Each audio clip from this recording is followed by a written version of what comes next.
and I did not have it queued up, so now.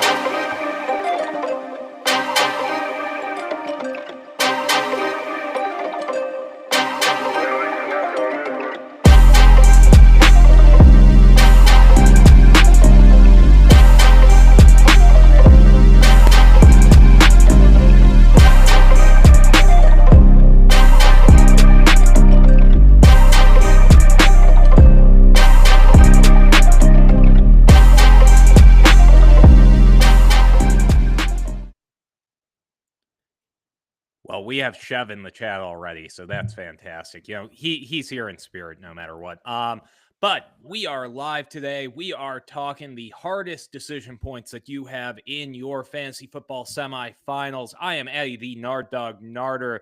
I am the Duck League Champ. You can find my work on the Google Play and App Store at League Champ. And I am joined by a mighty special guest, the man who has taken down the big dogs in the industry, the creator of the league safe alternative. He's not trying to take your money. He's trying to make you some money. He is the man, the myth, the legend, Arman from FanCred. How you doing today? Thanks for having me on the show, Addison. FanCred is here for your league management needs. You can find us on fancred.app, and we're definitely a good alternative you should look into for your leagues. Hell yeah. Where can they find you on the socials, big dog?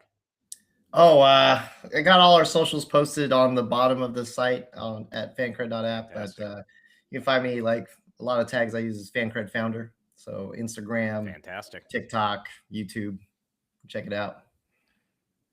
Well, we had a whole show sheet prepared today, but we're going to go off of it to start because Arman here was at the most exciting football game of the year to this point. Seattle Seahawks fan, I would assume, based on the jersey. They are number one in the NFC to the chagrin of Chicago Bears fans, but we might be able to change that soon. How are you feeling after that game, big dog? Man, I mean, look, like, I want to say I didn't take this off. I haven't taken it off since the game, but I put it back on for the show. Still elated, still floating.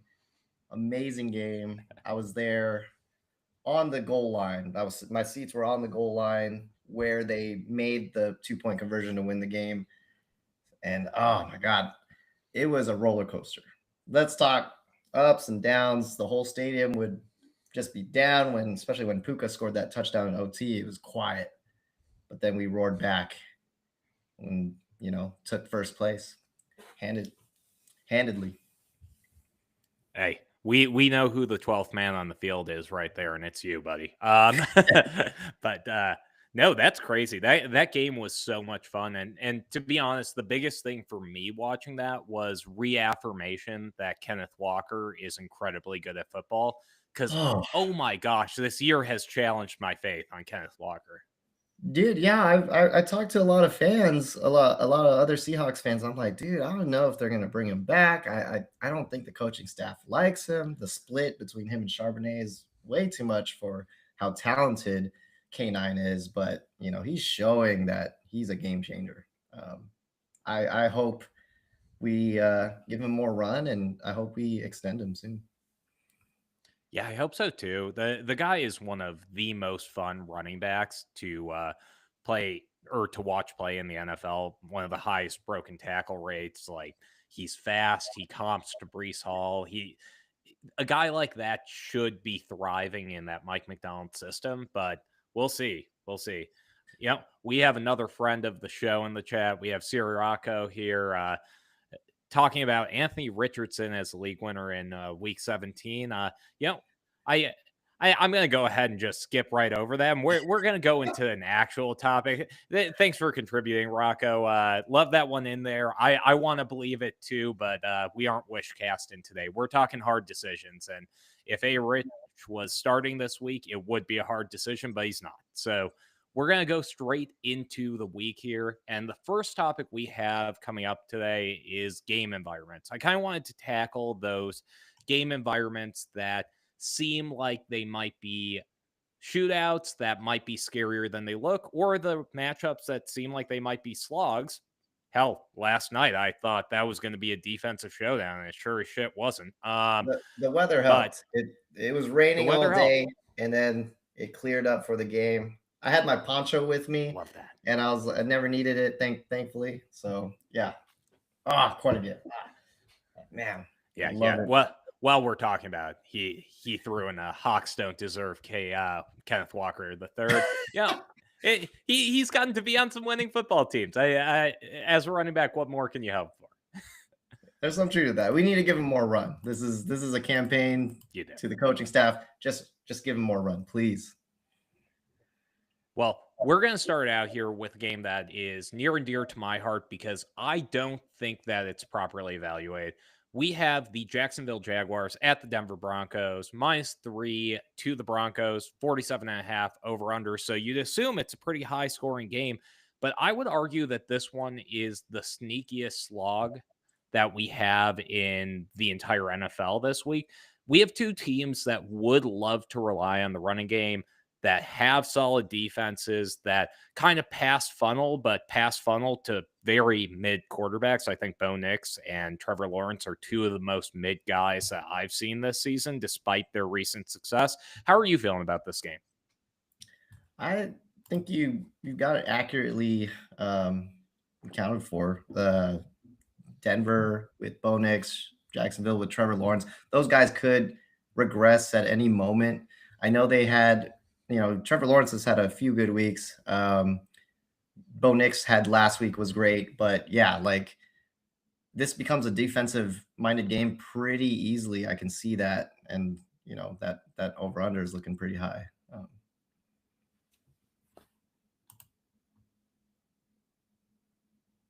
Did we lose? Did I lose somebody?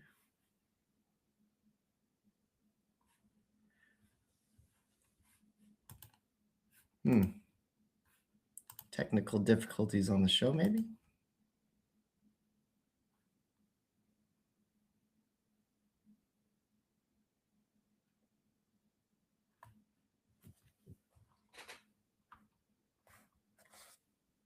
Might just me right now.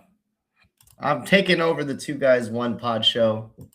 Not really though. Not sure what happened to Addison. Anyways, while he's gone, let me just keep going about the Seahawks game. We're gonna win the championship. Just you heard it here first.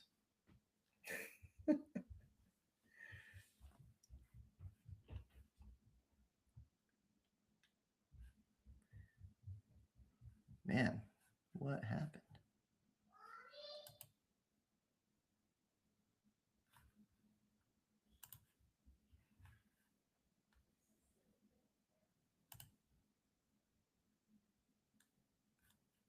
Whoa. Do I need to stop?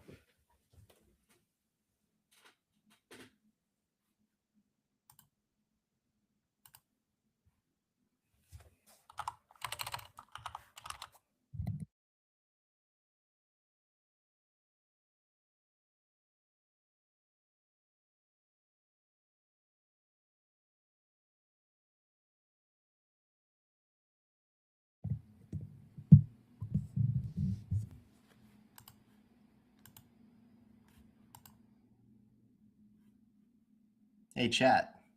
Is it just me in here now? Or what's going on? Anybody here?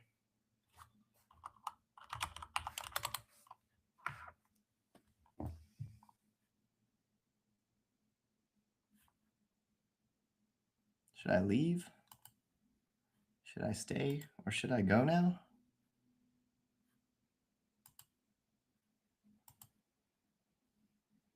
What is going on?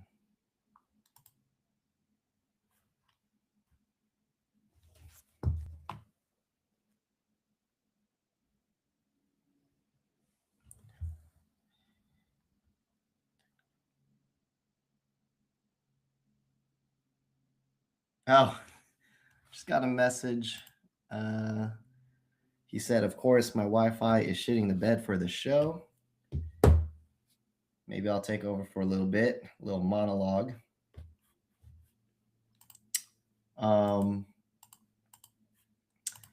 with the Seahawks done for the week, I can just kind of stress out a little less, and looking forward to some matchups.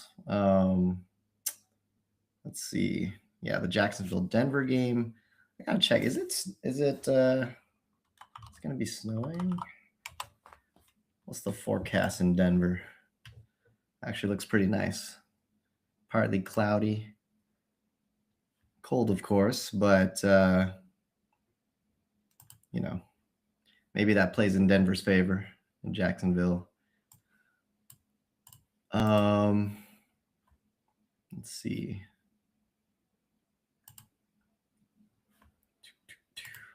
We're going to wait for Addi to come back before we move on to other games. But I think from the Seahawks-Rams game, that 2-point conversion, never seen anything like it. And the mood in the stadium was like, okay, we were already moved on. The guys were already lined up to kick off too. So that was crazy. It's crazy to just see that call get overturned. I mean, I'm a Seahawks fan, and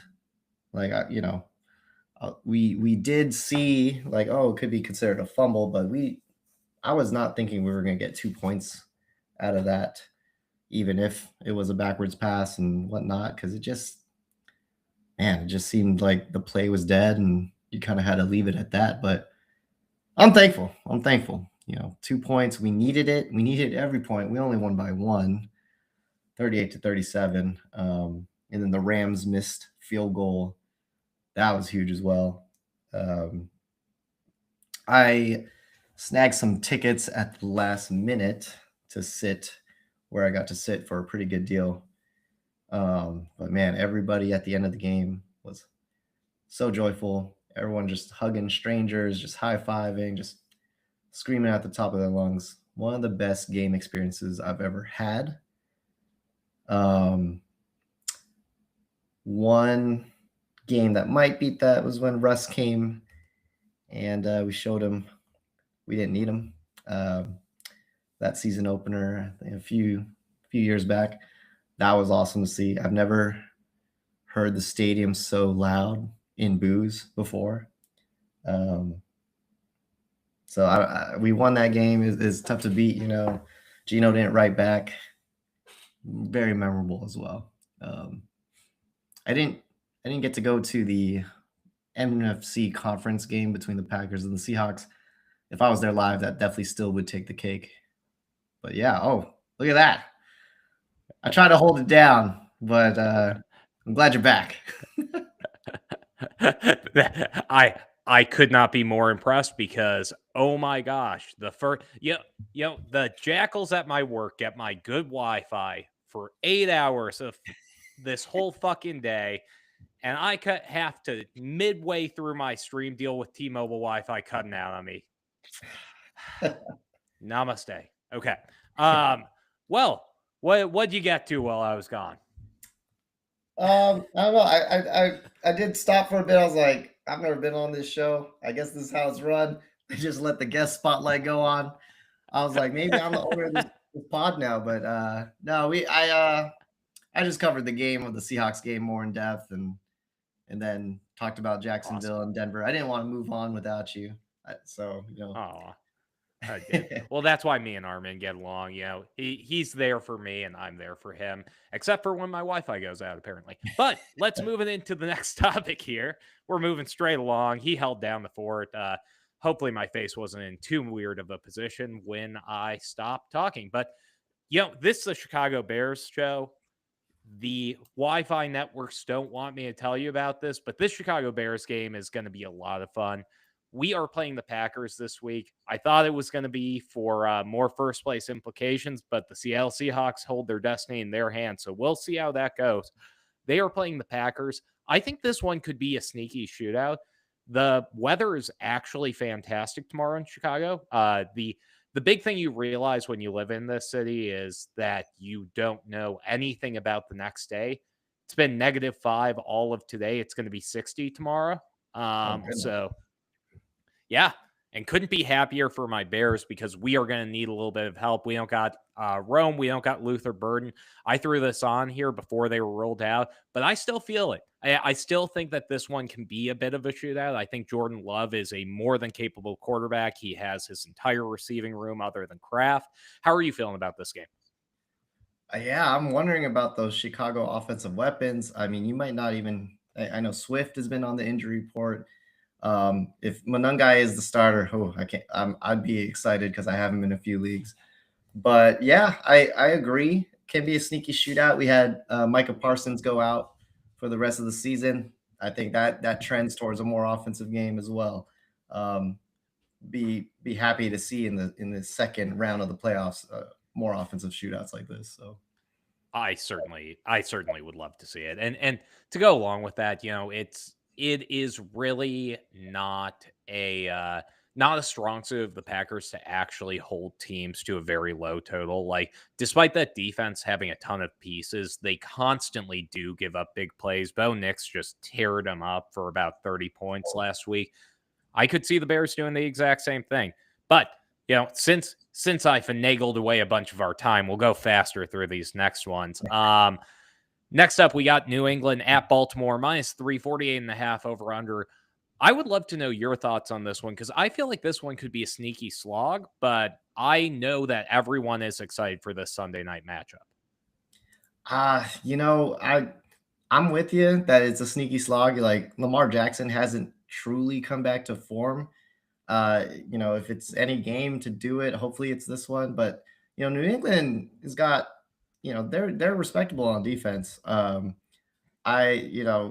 Patriots look good. They've looked good all year. I was not expecting that much out of Drake May, and he's proven me wrong, and I've had to suffer the consequences of that for all season. But yeah, I got Lamar Jackson in a lot of leagues, and I hope this does become a shootout. But he's giving me reasons to think otherwise. Baltimore's offense doesn't hum without him, so we'll see. We'll see. I totally agree, and that running game just has not looked the same this year. Like they've still been fairly competent, but without Lamar actually running the ball for about 700 yards, like it really does look like a different football team. And we saw New England last week fritter away a 21-0 lead. I can't imagine Mike Vrabel is going to let that happen again. So I'm definitely worried that we're going to see a bigger game from the Patriots defense. Next up here, and this one I do really want to know how you feel about because this one could be the worst game of the week. This Oh could be an God. absolutely awful game. New York Oh, Jets at the New Orleans Saints, -6 to the New Orleans Saints, weirdly enough, 40.5 over under. But I feel like this one has sneaky shootout potential. I've still love Brees Hall. I still love Chris Olave. There are players that are good in this one, and Brady Cook even had a good drive last week. That's all you can ask for from him. now I think you're being a little too optimistic. This game, maybe you're forced to watch it, and that's why you're hoping it's going to be good. But man, I don't care about this game at all. I've given up on on Brees Hall doing anything the rest of the season. He needs to get out of there. Hopefully, he ends up in KC. But Oh, yeah, don't wish that upon the NFL. oh, we'll see. It looks like they'll need help with Mahomes being out for a while. But the Jets, man, they're such a bad organization. They completely fucked up their entire young core, and look where they're at now. They're back where they were. And then the Saints, who's gonna be at running back for them? Either Hole or Estime. I don't see them really getting much going there. So no, I totally disagree. I think this is going to be a game that you're just going to watch and be like, what am I doing here? I mean, anytime you're watching the Jets, you kind of feel that way. But I have had a lot of arguments with this because on the League Champ app we get a lot of social postings for people putting out their rankings, and the guy that's been really high for actually Rocco and Chev, who are our two leading analysts in terms of accuracy this year, both had hit Audric Estime in their top 20. And I Oof. think that's freaking insane. I don't Oof. think that makes any sense. I think it's irresponsible to suggest that Audric Estime is going to do it. And when I got told that, they were like, remember Darrell Williams for the Kansas City Chiefs? Remember when Isaac Guerrero had that year? Like, plenty of untalented running backs end up doing it. But all of those guys are guys who were playing for good teams.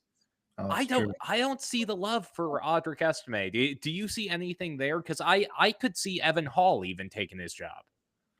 No, yeah, I don't see it. He was with Denver recently, didn't see much there.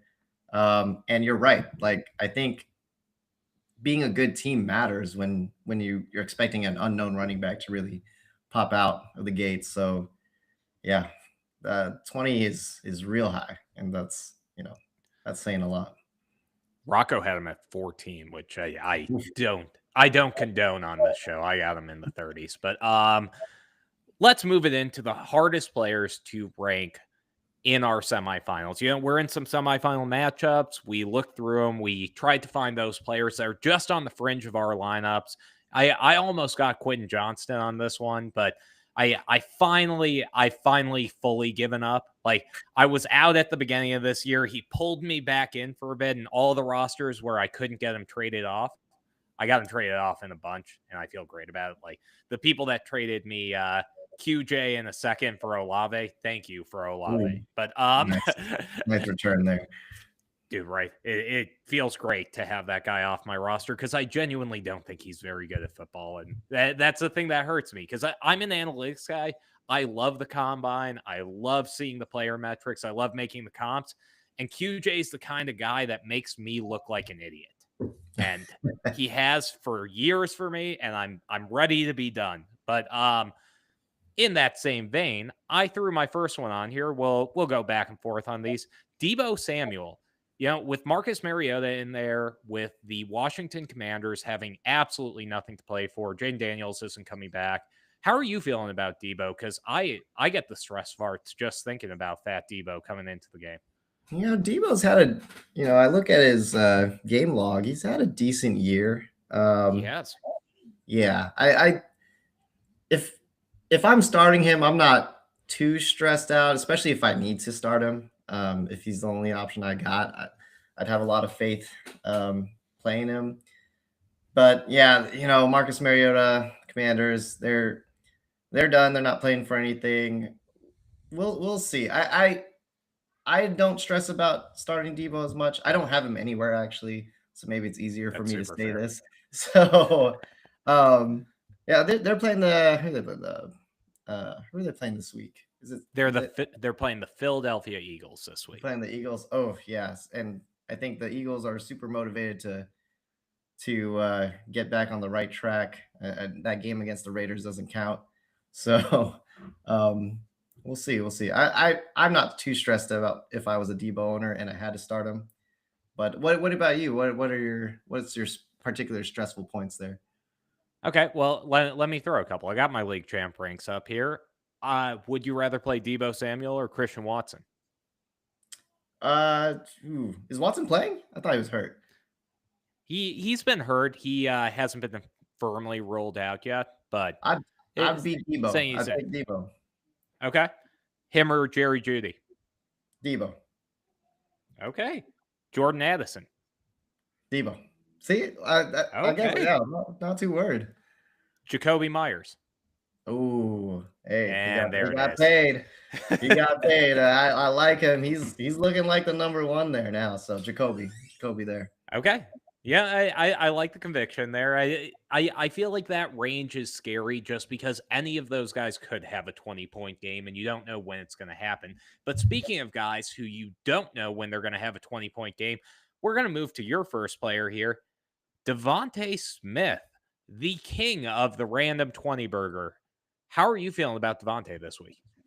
I'm stressed out about him. I'm in a couple leagues where I do have to start him. He's unfortunately my best option, but I'm not feeling comfortable.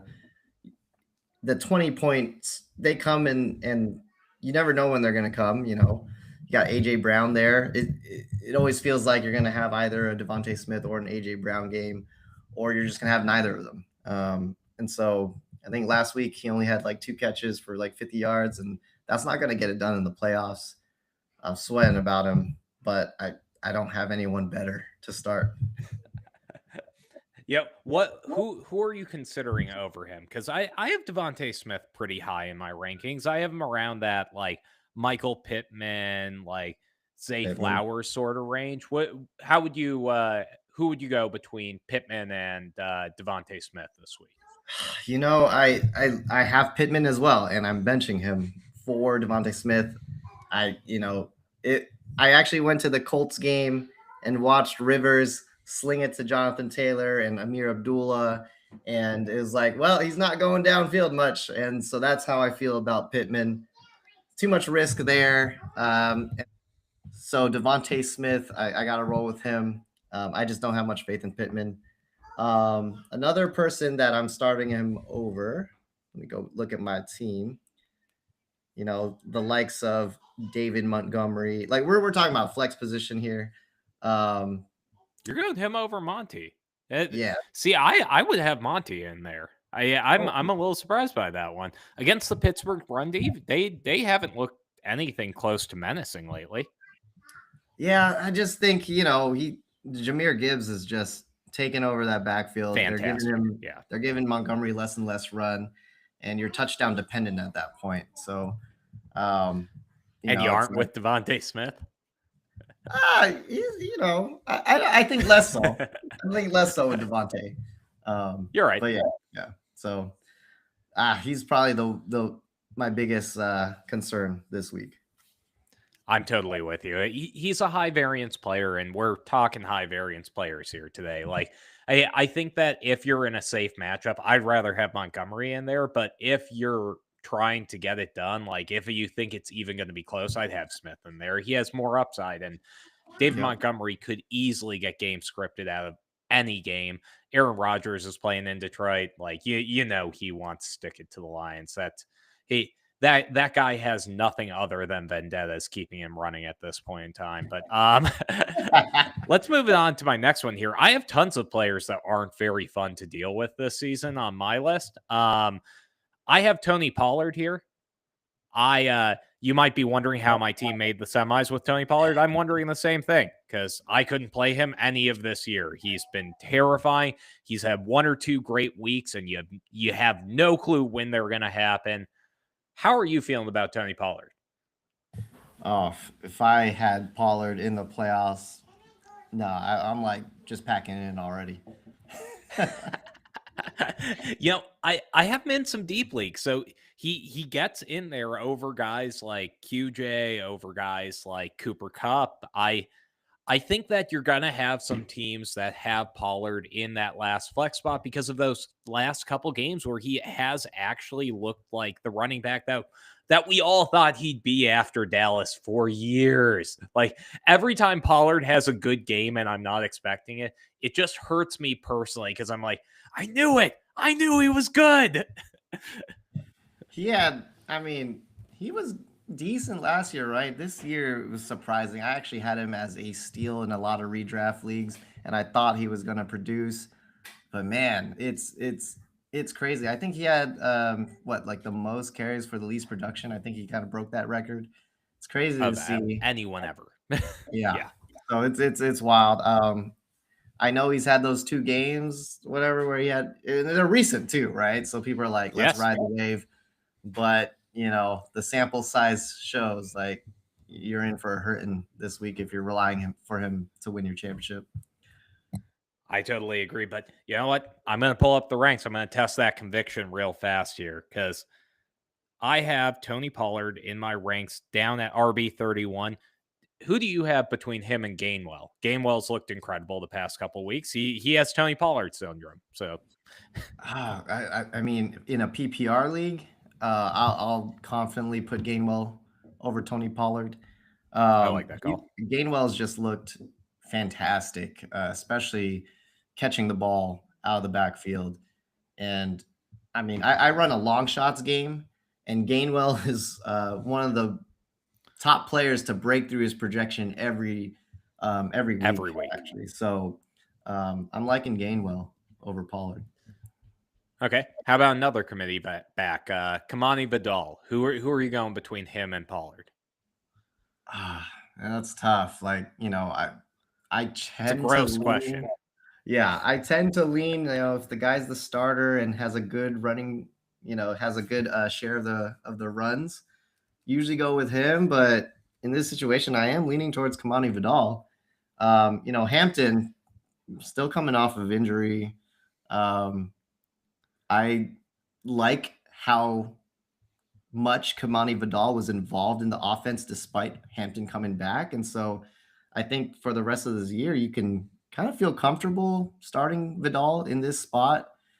I'd take him very slightly over Pollard, like very, very slightly. That was a I have good him one. comparison. I have one spot behind him, so I'm totally with you. I think it's a really close call, and I look forward to it because Dallas is a great matchup, and Kamani Vidal has looked absolutely incredible. He looked like the sleeper we all wanted him to be last week. But you know, we're gonna break it into your next one here, and we're new friends. Like we've talked a bit, but like largely we haven't gotten to hear each other's takes too much. Your next two names on here personally offend me. So I look forward to communicating with you about DK Metcalf. Tell me your thoughts. DK. I have him in a majority of my leagues, and that might be So do I. because he was on the Seahawks previously. So it might be a little biased there, but man, the guy is really proving he might just be a one-trick pony. Um, he had 2 good weeks leading up to this, but I feel like he's getting by on name this year. Like I'm starting him most weeks, and I'm very disappointed. Guy's such a big physical freak. Always want more out of him, but man, like so many single-digit weeks. He's sort of like Devontae Smith at this point. Like you're gonna get a 20-point week, and you're not gonna know when, but more times than not, you're just gonna be disappointed. Um, Now that he's not on the Seahawks, I give him less leeway with that too. So, See, uh, I it's funny that you have that call because I feel like I've taken the exact opposite conclusion over this year because he's playing in Arthur Smith's offense. Arthur Smith absolutely throttled Drake London for 3 years. Like he made that guy look like a mid-tier wide receiver. And now DK Metcalf, who's playing with the shell of Aaron Rodgers, whatever's left from all the ketamine and Percocet trips or whatever the hell he does with his free time. Hey, this is a bear show. I'm allowed to talk shit on Aaron Rodgers. He's been tormenting me for 20 years of my life. But uh, Aaron Rodgers has still been able to turn him into a serviceable wide receiver too. He's like wide receiver 17 or 18 on the year. He looks pretty good. If you got him at draft value, you probably got him at around wide receiver 24. So you're feeling good about the output to this point. And he's playing the Detroit Lions. Like, if there was ever a game to care about DK Metcalf, I feel like it would have to be this one, right? Like, and I know I say that knowing that the last 2 weeks I didn't expect him to be great, and he was absolutely fantastic. So I could totally be wrong here, but come on, the guy is so good at football. As a Seahawks fan, you got to know they didn't use him well enough. that's a fair point. I didn't realize he was wide receiver 17 or 18 on the year. But man, like I guess maybe my expectations is this guy is a bona fide wide receiver one. Just, I His mean, contract looks that way. his contract, yeah, exactly. And so maybe I'm going to every week expecting he's gonna put up wide receiver one numbers, and there's just been too many times I've been burned. Maybe I got this sun in my face. Let me freaking close this. It's annoying me more than DK this year. But Hey, at least your Wi-Fi didn't go out for 5 minutes mid-show. that's true. But I guess maybe my expectations of him are a little high, and there's a little bit of bias there. But yeah, the numbers of wide receiver 18, 17, I would have guessed way lower, but surprising. Right. Well, there was about a 6-week stretch that he was like wide receiver 40 for like a 4-week period. And Mm. then he went back to being around wide receiver 12. Like when he hits it big, he hits it big. So that's really the big thing that like I feel strongly about. And we got Rocco still in the chat. DK is terrible at football, but the best physical specimen in the league. I totally agree with this.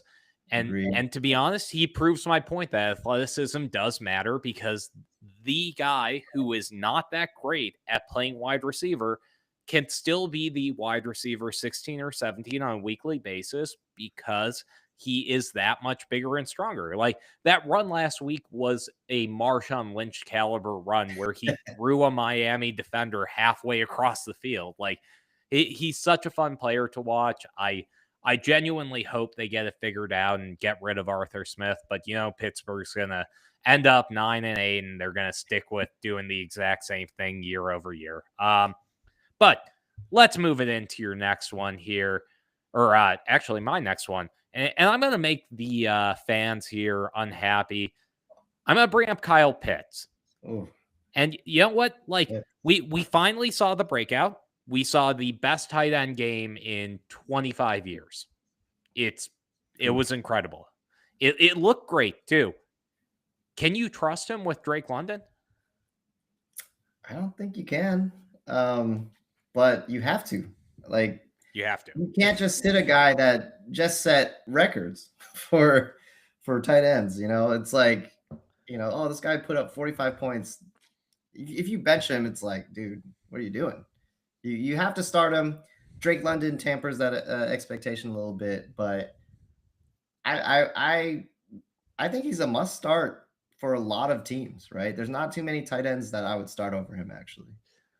Would you start him at flex if you had another tight end? Because I would bet you a bunch of those teams are in like, I threw Kyle Pitts on there because I've been a Dalton Kincaid truther for some time, and I have a squad with him and Kyle Pitts and a tight end premium, and obviously 45 half PPR points and a tight end premium is about 90 PPR points. So I got to start last week real ahead. It felt nice, but like, I'm terrified to start him at this point. Like, I think Drake London's the one there, and I don't think Kirk Cousins can support 2 or 3 guys. It's weird. I think people are going to have that option. Are you throwing him in your flex? Oh, that's probably. Like I said, you don't just bench a guy that put up 45 points the following week. You don't bench that. But I mean, given Kyle Pitts' history of always being a disappointment, maybe this is the biggest disappointment he puts out of his career, especially in the semifinals of your playoffs. So, but for me, my gut call is like, you don't sit a guy that just scored 45 points. Maybe that game, maybe he's more involved in the offense. Maybe the coaching staff's like, okay, we need more of this, so we're gonna game plan for more of Kyle Pitts. I wish, man. After 5 years, I'm not willing to believe it. Like, I don't want to get hurt again with the guy. He's Kenneth Walkering me. But we got a comment here from Sirocco. Definitely check out their work on the Fourth and Fantasy Show. Love those guys. London's going to be a decoy. I could see it happening. And like, you want to believe that they can't put the genie back in the bottle, right? Like, that's the thing that I want to believe. But NFL coaches constantly show me that they will take that genie and they will shove it so hard into the bottle and never let it out again. That's true. I've seen that too many times as well. Well, we got your last one here, and you're attacking me personally again. Travis Kelce, to be honest, I'm with you, because, like, how the hell do you start Kelce? But, like, there's no Rashee Rice. Like, isn't this theoretically, Gardner Minshew makes tight ends look really good at football. He's done it a ton. He made Brock Bowers look great. I mean, for me, especially in the playoffs, I like to stay away from the unknown. We're getting into a really unknown situation here with Mahomes being out. Even Rashee Rice being out. That's an unknown for the offense right now too. Kelce might have just called this season, and who knows? He's not motivated. Like, I wouldn't be motivated if I were him. Like, he's gonna ride out into the sunset after the season with his superstar wife to be. So I think there's too many risk factors for me to play Kelce comfortably, but he has been a great tight end this season. Um, if we go back to the flex question, would I start Travis Kelce in the flex? For me, it's No. way more of a no than Kyle Pitts. I just don't like the situation. I think Kelsey is a great football player. I think there's just too much risk here. Yeah, you know what? For a tight end 2 season, he's having one of the most underwhelming tight end 2 seasons I've seen in recent memory. Like, I feel great about the call because I was big on Kelsey this year. I have him in a lot of leagues. A lot of those teams are doing great. And I sure should have no intention of playing him if I can avoid it this week because how in the world can you be confident of anybody on the Chiefs? Their running game has been decimated. It's been bad all year. Their passing games look kind of broken at times, even with the best quarterback in the NFL, more than likely. How do you still believe that with everything that's going on for that team? I'm in the same boat. And, I forgot about Thursday Night Football when I was starting the show sheet, but I threw Sam Darnold on here. I'm gonna frame this one in a different direction just so that we can still talk about Sammy. How are you feeling about Sam going into the rest of your fantasy playoffs? Because there are probably a bunch of Sam Darnold teams that are in the semifinals and the finals at this point. I had a buddy text me during the game, and it was the end of the first half. He's like, "I'm so glad I started Kirk Cousins over Darnold." And then by the end of the game, Darnold had put up a serviceable fantasy week, and he's like, "Oh, Kirk Cousins is probably gonna not reach those numbers." So that's kind of who you're gonna get. I would say it's really hard to start Darnold because, I mean, shit, like his first half, if he doesn't bounce back from that, you're facing a loss in the playoffs. If I have other options, I'm going with other options. I think Darnold's just played a little too just bad football for certain portions of the games. I mean, we're still winning with him, which I'm happy about, but I'm not trusting him. I'm not feeling comfortable. And I think, if you're looking for a QB2, you probably have a QB2 option that's better than Darnold sitting there. Yeah, I would say so too. But it's been fun. I definitely looked at some TikToks at work today, and I really love the ones where they're like they're doing the play talk in the locker room after the game, acting like they're the Seahawks, and they're like Sam Darnold sitting in there, and he's like, "Wait, I won a game in the fourth quarter, a consequential game. I played good that whole quarter. What do we do now? What do I do with my hands?" And honestly, I agree, man. Like we haven't seen it. This is uncharted waters. Sam Darnold is the 1 seed. Like, could he figure it out? Could this be the ascension? There's still time for that to change, maybe your Bears sneak in there. But let me tell you a story. I stuck around for the post-game show, and Sam Darnold and JSN are coming to talk to the crew, and everyone's chanting JSN. Everyone's like, "Oh, JSN, JSN." One guy was like Sam. No one joined him. No one joined him on that chant. And that's basically how I feel about Sam Darnold. Like,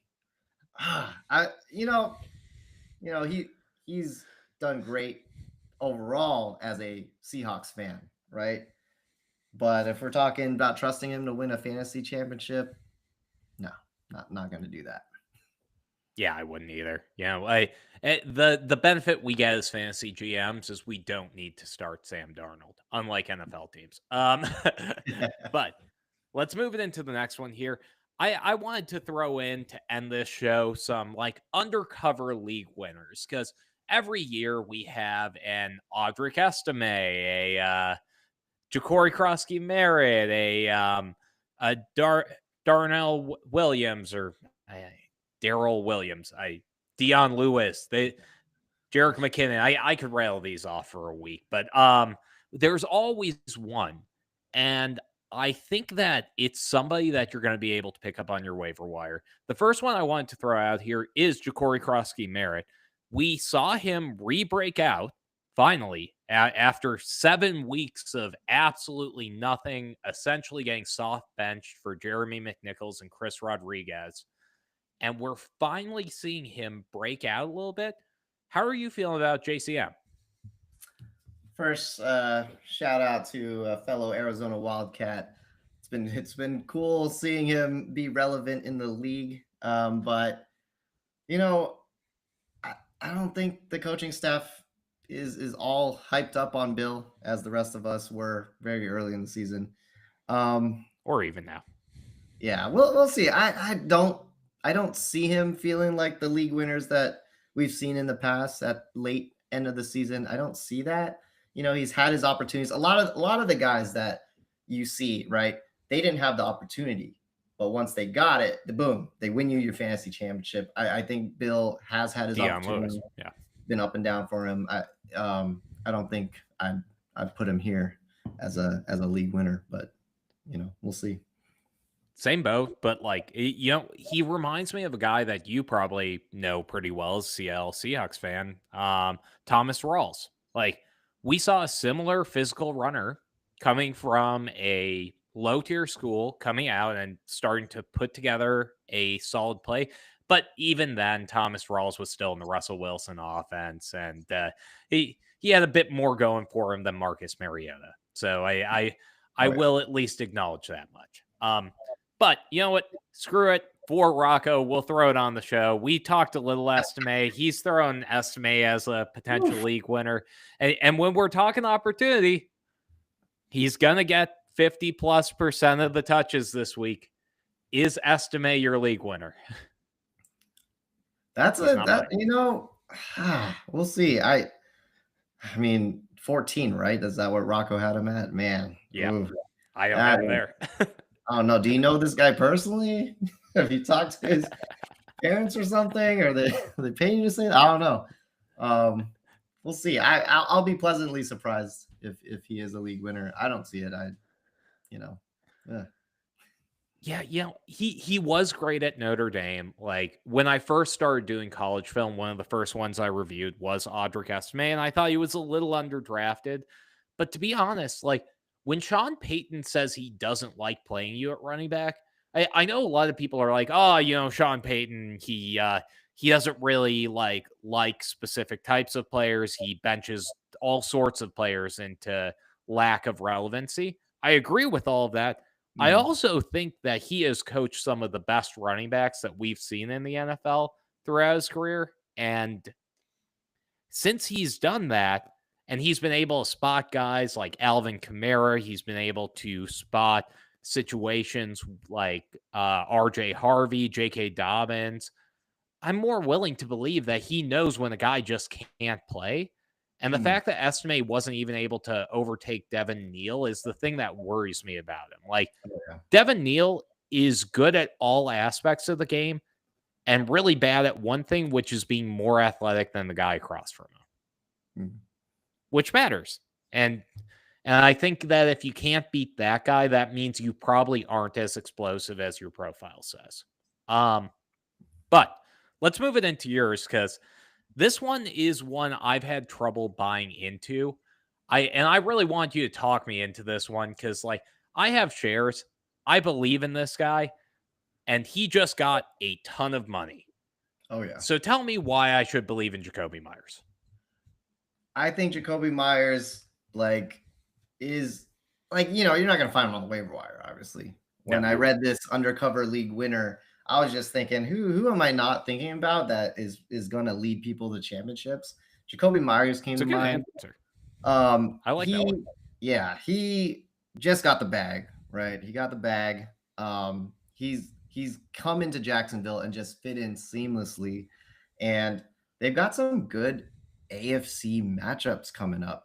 The Jaguars, believe it or not, are a team looking to make playoff noise, and you've got Denver this week, and then you've got the Colts, probably, AFC South competition there. I think these games are going to be pretty competitive, and they're going to need to throw the ball a lot. And Jakobi Meyers, he's a guy that racks up, especially in the PPR leagues. Trevor Lawrence immediately seems to have a connection with him. I think we might see 2 special weeks from Jacoby Myers, and nobody's expecting it.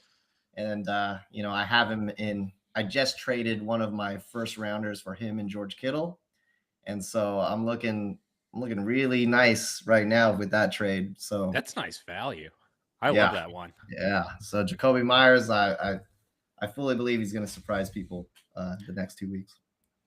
I absolutely love that one. That is a fantastic league winner too. Like when I put this out there, waiver wire is something that I was thinking, but honestly, like any player can be that undercover league winner. Like if you have Jacoby Myers, you've probably been stressing starting him this entire period. Like he's one of those players where you probably didn't have him in your lineup, but the reality is like when you look at Trevor Lawrence's career, even dating back to Clemson, like he had those years with Hunter Renfrow. Like he is most comfortable when he's hitting the slot receivers on passes in the middle of the field. Like, and that's not great for a quarterback, in my opinion. Like when I look at a guy who I want leading my franchise, I don't want to see them leaning on the middle of the field. I want to see them hitting outside of the numbers, hitting those passes to the Roma Dunzeys, the DK Metcalfs, the Drake Londons of the world, those real clashers. But when it comes down to it, we have seen plenty of teams turn these kind of slot middle of the field guys into players that end up making it into your like semifinals of the NFC or AFC. Like Brock Purdy, for all the good that he does, I would even say Brock Purdy is more comfortable throwing to the Ricky Pearsall, George Kittle middle of the field route, the Jawan Jennings middle of the field route than he is throwing to a Brandon Ayuk. Like Oh, yeah. that's a part of your game that you do need to develop as a young quarterback. And I want to see more of that from Trevor Lawrence because he has all the physical skills, but whatever's going on between the brows, like the hair is taking a little bit too much blood pressure from the brain or something like that because he cannot seem to get BTJ the ball.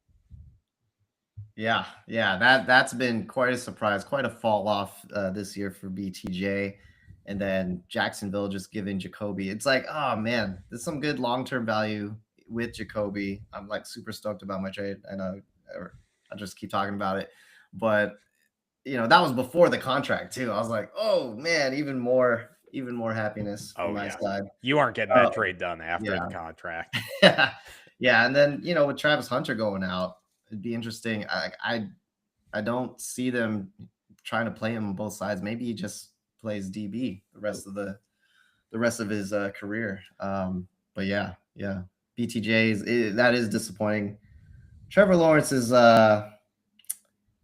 I mean, you always expected much out of the guy, and he's shown flashes. It's maybe we'll see some solid performances down the stretch here and into the playoffs, but yeah, he's got all the physical tools. It might just be all the bad starts in his career with Urban Meyer, right? And then just not having that solid foundation. Maybe, but hopefully Liam Cohen is that for him now. Yeah. And I think Liam Cohen has the right type of offense. Like getting Travis Etienne and Bashal Tootin the ball is really the way that you best prepare Trevor Lawrence for these games. Because the big issue that the guy faces is having to make those big throws. So if he can have less pressure put on him, like we could see a Baker Mayfield arc from him late in the year. But hey, I hope to see it. I'm rooting for the guy, but again, like I just haven't been impressed. But that's our last take. We've had a fun show here. I genuinely appreciate Arman for holding down the fort for me for a brief moment on this one, but it's been great. We'll call it. Yeah. We'll call it holding down the fort. I don't know.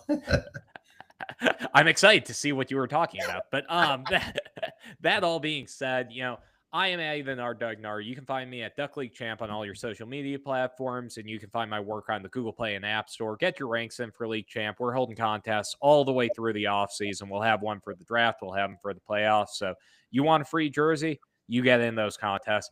But Arman, tell us about your work, man. I want everyone to be very aware of FanCred because it is a super cool app that I am hyped to be supporting. Yeah, thanks. You can find us at fancred.app, and as I've been building this, I did build it as a payments platform that actually works for fantasy, right? Like we have stuff like mid-season payments, so you don't have to do that manually in a spreadsheet. We're building this as a community kind of social network of fantasy players. I saw a big problem in online leagues where people are jumping in leagues and just leaving right away.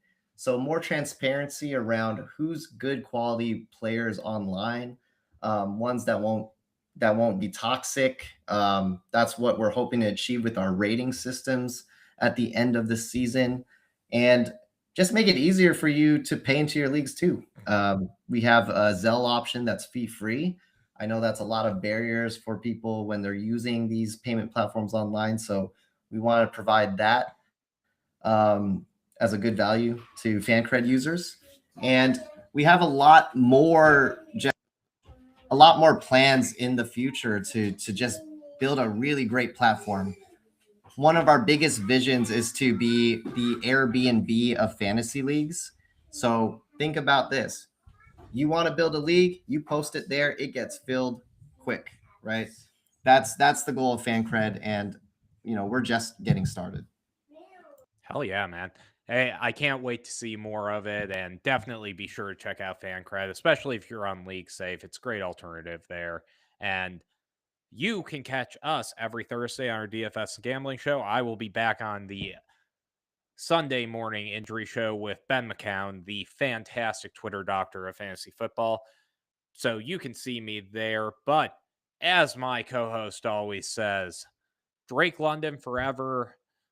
Kyle Pitts may never have another 40-point game. I mix it Oh, up every show in case you're wondering, Armin. But that's all I got for you. You guys have a great night.